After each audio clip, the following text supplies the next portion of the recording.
The National Museum of Transportation was founded in 1944 by a group of historically minded citizens who had acquired a mule-driven streetcar. The city of St. Louis took it over in 1979, but it went private again in 2017. The museum occupies 42 acres, and while it has planes, boats, and cars, the majority of the museum is devoted to trains. They claim to have the largest collection of steam locomotives in the country. The museum is located on a terraced hillside, and at the very top is an open yard and two large open-air pavilions that house most of the collection. Facing the street is Big Boy number 4006. It's what brought me to the museum in the first place. While preparing my video of 4014 making its way to Philadelphia, I looked up where the other ones were. I've already covered 4012 at Steamtown and 4017 at the National Railroad Museum, and I decided to stop here on a trip through the Midwest to see a fourth one. Big Boys have a 4884 configuration and are articulated, meaning that the two sets of 8-wheel drivers with their cylinders can turn independently, allowing the locomotive to negotiate tighter curves. I really wasn't expecting the rest of the collection to be as extensive as it is. I moved on to view other artifacts stored in the open at the top of the museum. Here's another monster, Norfolk & Western number 2156, a 2442 Y6A. Unlike the Big Boy, this one is a Mallet articulated locomotive, meaning that steam from the high-pressure cylinders in the rear is fed to the larger but lower-pressure cylinders in the front, allowing steam to be used twice to improve efficiency. It's hard to see, but 2069, built for the Army, has multi-gauge trucks that would allow it to run on tracks almost anywhere in the world. 3607 boasts the first V20 engine ever made. Behind the Big Boy is the Roberts Pavilion. Lined up on one side of the pavilion where they can easily be viewed from the main walkway are four very large engines, starting with Nickel Plate Road number 170, the oldest surviving 464 Hudson. Then comes C&O 2727, a 284 Berkshire. Next we see Santa Fe 5011, a 210 Ford Texas with gigantic 74-inch drivers. Last in line is New York Central 2933, a 482 Mohawk. Further inside the Roberts Pavilion is the Daniel Nason, the oldest locomotive in the collection. Built in about 1860, it's a 4408 wheeler. The term American for the class wasn't used back then. Notice that the cylinders aren't visible. That's because it's inside connected, and the museum claims it's the only surviving one from the period. Alongside the Nason is Delaware, Lackawanna & Western's 952, another 440, which is the only surviving 440 Mother Hubbard-style camelback. Unfortunately, it's not possible to get a good side view of it. The Duluth, Mesabi & Northern 210-2 Santa Fe hauled ore trains. This 044T, built in 1893, pulled elevated trains in Chicago until the line was electrified only a few years later. This 1926 080 switcher was the first engine to be built with a one-piece frame and cylinder casting. Built in 1950, this was one of the very popular EMB E-Series locomotives. This one is an E8A. At the other end of the upper level is the Abbott Pavilion. It seemed as though most artifacts there were awaiting restoration. One exception is this streetcar, which seems to be in excellent condition. I was shocked to see that it's a Route 23 trolley from Philadelphia. Its destination, Germantown Avenue and Mermaid Lane, is an intersection I drive through every time I go into the city. The tracks are still there. Until recently, there'd been hope that trolley service would be restored. But in November 2025, SEPTA announced that they will remove the tracks and restore the pavement on Germantown Avenue. Here are two very old wood-burning locomotives. Boston and Albany number 39 was built in 1876. It's a 440 Atlantic with a domeless boiler and oil headlight. Even older is Winona and St. Peter number 274.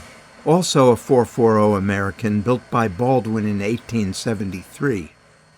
You can see the technical progress in this 440 American built in 1890 for the Missouri-Kansas-Texas Railroad, the Katy line. It pulled the famous Katy Flyer and is the only surviving Katy steam locomotive. Locomotive 635 is a 460 10-wheeler built by Baldwin in 1889. The four-truck articulated design of this early freight locomotive enabled it to negotiate tight curves on city streets. It was built in 1919 for the Illinois Terminal Railroad. This is another electric locomotive from 1931. It's a prototype of the P5 class. It was designed for passenger service and could go 95 miles an hour. Later P5s had the cab moved back to the center of the engine for safety reasons. Rusting away in the Abbott pavilion is this iconic GG1. GG1s were the mainstay of the Pennsylvania Railroad's passenger service on the Northeast Corridor. They're known for their striking Art Deco shell, their ability to pull trains at up to 100 miles an hour, and their long operating career of almost 50 years. Their role is now played by the Acellas. 15 others are preserved in other museums around the country. Many are in better shape than this one. This Canadian National 462 Pacific dates from 1905. This 060 is an example of a fireless locomotive. They're sometimes referred to as thermos bottles. You can see examples that are in way better shape in many other museums. This one was built by Heisler in 1940. Here's another PCC streetcar. This one operated in San Francisco. One level down on the hillside is what the museum refers to as the yard. A lot of pretty unusual items are kept there. Propane is the fuel for this switcher, which was built in 1936. This huge electric locomotive, built in 1919, pulled transcontinental passenger trains through the Cascade Mountains. This New York Central S2 electric locomotive was built in 1909. My mom had a pre-war Lionel locomotive modeled after it. I wish I still had it. This little switcher has a gas turbine engine. It was built for the Army in 1952. Number 408 is one of only 5 900-horsepower EMC Model NC switchers. It was built in 1937. This experimental engine, built in 1935, was the first successful, non-articulated diesel passenger locomotive. It hauled Baltimore and Ohio's first diesel-powered Royal Blue service. Steam Locomotive 551 is a 292 Mikado that was used to haul coal trains to power plants.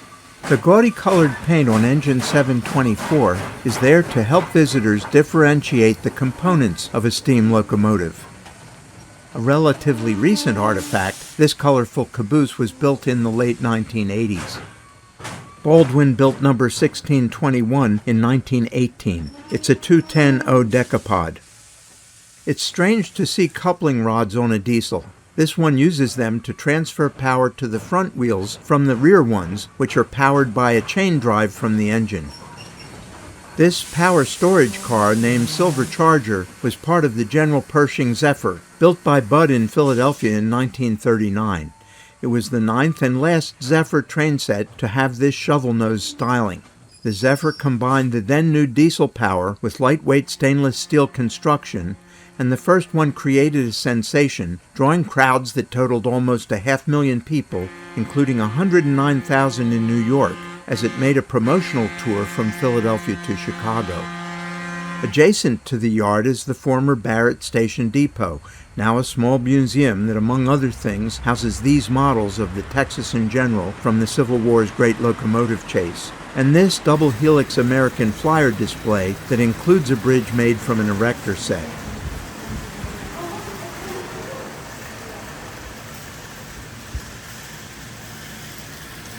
At the lowest level you find this visitor center, a Rock Island aero train, and a miniature train that people can ride with their kids.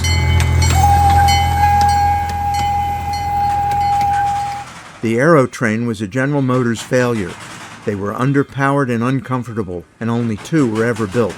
They ran for a while on the Rock Island Railroad. You can see the other one in my video from the National Railroad Museum in Green Bay. The National Museum of Transportation was more than I expected and definitely worth the trip.